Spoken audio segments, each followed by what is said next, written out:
अगला सवाल क्या है हमारा, अंकों वाला। अंकों वाला तो ये परसेंट के अंतर्गत आता है, पर अंकों वाला सवाल है। और कैसे हल करते हैं अब देखते हैं, चुटकियों में हल करेंगे इसको हम।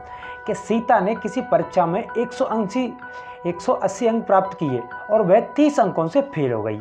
यदि परीक्षा का उत्तीर्णांक 30% हो तो परीक्षा में कुल कितना पूर्णांक था। पूर्णांक मतलब है कि कुल कितने क्या थे, नंबर, अंक, जिसमें से आपको परीक्षा में अंक लाने हैं। तो हमने मान लिया x, क्या मान लिया हमने, x मान लिया। कुल टोटल कितना है, x मान लिया हमने।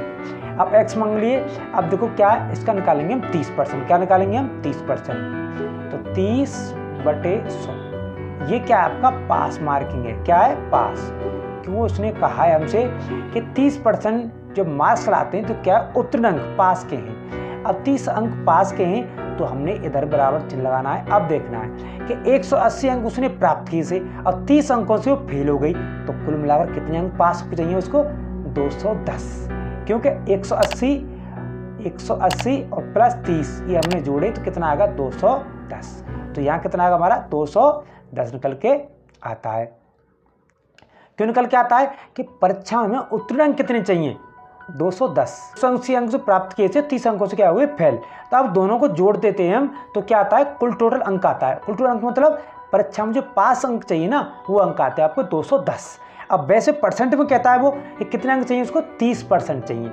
तो 30% निकाल लिया हमने कुल माना था x, तो x का 30% निकाल लिया हमने कि x गुणा 30/100, और इधर क्या निकल के आता हमारा, 210।